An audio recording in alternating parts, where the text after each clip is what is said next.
Investor मेरे से एक क्वेरी काफ़ी ज़्यादा जनरेट कर रहे हैं कि आखिर कई ऐसे स्मॉल कैप म्यूचुअल फंड हैं जो काफ़ी बेहतर रिटर्न दिए हैं, लेकिन फिर भी आप इन्वेस्टर्स को एडवाइस क्यों नहीं करते हो?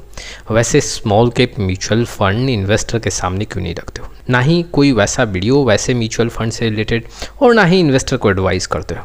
आज मैं आपके सामने कुछ स्मॉल कैप म्यूचुअल फंड रखूँगा जो रिटर्न के मामले में वाकई में पिछले 1 साल 1.5 साल में काफ़ी बेहतर रिटर्न दे रहे हैं। अगर देखा जाए तो पूरे स्मॉल कैप कैटेगरी में जी हाँ ताबड़तोड़ पैसा बना के दे रहे हैं, लेकिन फिर भी मैं ऐसे small cap mutual fund investor के सामने क्यों नहीं रख रहा हूँ। चलिए समझेंगे कि आखिर इसके पीछे रीज़न क्या है, लेकिन उसके पहले mutual fund related complete solution चाहिए तो आप हमारे साथ जुड़ सकते हैं। जी हाँ, डिस्क्रिप्शन बॉक्स में आए डिटेल चेक करें और व्हाट्सअप नंबर के थ्रू हमारे साथ जुड़ सकते हैं। सबसे पहले अगर देखा जाए तो अभी जो ज़्यादा स्मॉल कैप कैटेगरी में कोई म्यूचुअल फंड रिटर्न बनाता हुआ देखने को मिल रहा है तो वो ITI small cap mutual fund है। इस म्यूचुअल फंड का हम रिटर्न देखते हैं कि आखिर रिटर्न कैसा है। पिछले 1 साल में इस स्मॉल कैप म्यूचुअल फंड का जब रिटर्न देखोगे तो 26 से 27% है, जबकि कैटेगरी एवरेज में सिर्फ 16 से 17% है। 6 मंथ का आंकड़ा देखें तो यहाँ पे 30% का रिटर्न है, कैटेगरी एवरेज में सिर्फ 18%, 3 मंथ में 15% के ऊपर और 1 मंथ में 6 से 7% के बीच में रिटर्न शो कर रहा है। अगर आप देखोगे तो ओवरऑल ये म्यूचुअल फंड अपने कैटेगरी एवरेज और बेंचमार्क के परफॉर्मेंस को बीट कर रहा है। पूरे लॉन्ग टाइम में शॉर्ट ड्यूरेशन में ये स्मॉल कैप म्यूचुअल फंड काफ़ी बेहतर दिख रहा है, लेकिन फिर भी मैं ITI small cap mutual fund investor के सामने रखता नहीं हूँ। क्या बात है? देखो, इसके पीछे बहुत सारे रीज़न है। सबसे बड़ा रीज़न क्या है, मैं हमेशा वैसे म्यूचुअल फंड AMC आपके सामने रखता हूँ जिसका टोटल AUM, जी हाँ, अगर मैं इक्विटी ओरिएंटेड स्कीम्स और डेप्ट ओरिएंटेड स्कीम्स दोनों को यहाँ पे कंबाइन करूँ तो कम से कम 20,000 करोड़ का यहाँ पे टोटल AUM हो। वो ITI जो म्यूचुअल फंड हाउस है वहाँ पे अगर आप नोटिस करोगे AUM है करीबन 11 से 14,000 करोड़ के बीच में देखने को मिल रहा है। ओवरऑल देखें तो यहाँ पे 20,000 करोड़ के ऊपर यहाँ पे टोटल AUM नहीं है, छोटा AMC है। तो एक सबसे बड़ा रीज़न ये है। देखो, अब इससे प्रॉब्लम क्या होता है, कभी भी अगर आप स्मॉल कैप म्यूचुअल फंड को सेलेक्ट करते हो तो हमें ये भी देखना होता है कि कोई लिक्विडिटी का तो इशू नहीं होगा। कभी मान लो स्मॉल कैप में काफ़ी ज़्यादा गिरावट हो, इन्वेस्टर वहाँ पे धड़ाधड़ पैसा निकालना स्टार्ट करे।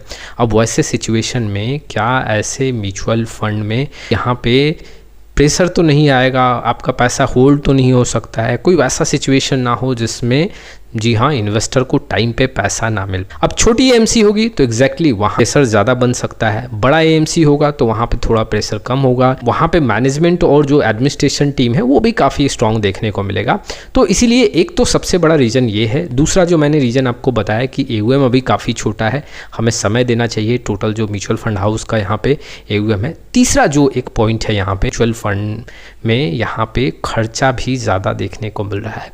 ओवरऑल देखें तो स्मॉल कैप कैटेगरी एवरेज में जो एक एक्सपेंस रेशियो है उससे ज़्यादा देखने को मिल रहा है। एक पॉइंट और मैं यहाँ पे ऐड करूँ तो ऐसे म्यूचुअल फंड में अप्स एंड डाउन्स भी काफ़ी ज़्यादा देखने को मिल रहे हैं, और इसलिए मैं ITI small cap mutual fund investor के सामने नहीं रख रहा। फंड रिटर्न के मामले में अच्छा है, ये आपका कॉल है। अगर आपको रिटर्न के मामले में ऐसे फंड्स काफ़ी अच्छे लग रहे हैं तो आप फोकस कर सकते हो, लेकिन रिस्क को आपको समझना चाहिए। चलिए, दूसरा स्मॉल कैप म्यूचुअल फंड जो काफ़ी अच्छा रिटर्न दे रहा है आपके सामने है ट्रस्ट MF जो स्मॉल कैप फंड है। यहाँ पे अगर आप देखोगे तो रिटर्न का आंकड़ा यहाँ भी काफ़ी अच्छा देखने को मिल रहा है। ठीक, अगर आप 1 साल का रिटर्न देखोगे तो 1 साल में यहाँ पे आपको 36 से 37% का रिटर्न देखने को मिल रहा है। ओवरऑल देखोगे तो पूरे स्मॉल कैप कैटेगरी में जी हाँ सबसे ज़्यादा रिटर्न है, और यहाँ पे कैटेगरी एवरेज में सिर्फ 16 से 17% का रिटर्न है। 6 मंथ का रिटर्न देखो 32%, 3 मंथ में 13 से 14 और 1 मंथ में 6 से 7% का रिटर्न है। अब इतना बेहतर रिटर्न होने के बावजूद मैं इन्वेस्टर के सामने ऐसे फंड्स क्यों नहीं रखता हूँ? सबसे बड़ा प्रॉब्लम इसमें ये है कि अभी बहुत बड़ा टाइम नहीं हुआ है। जी हाँ, इट मीन्स कि सिर्फ 1 साल का डेटा है और काफ़ी शॉर्ट ड्यूरेशन में आप किसी भी स्मॉल कैप म्यूचुअल फंड को जज नहीं कर सकते हो। अब हिस्टोरिकल डेटा हमारे पास नहीं है तो हमें जी हाँ जो न्यू फंड है स्पेशली स्मॉल कैप में, तो हमें वैसे म्यूचुअल फंड से दूरी बनाना चाहिए। दूसरा जो एक पॉइंट है, यहाँ पे जो खर्चा है वो भी ज़्यादा देखने को मिल रहा है। अगर मैं स्मॉल कैप कैटेगरी एवरेज में देखूँ 1.56% का यहाँ पे एक्सपेंस रेशियो है, तो ये भी एक पॉइंट है। तीसरा जो पॉइंट जो कि मैंने शुरुआती दौर में आपके सामने रखा था कि टोटल म्यूचुअल फंड हाउस का अगर AUM 20,000 करोड़ से ऊपर जाता है तब हम उसको फोकस कर सकते हैं। यहाँ पे अभी कम है।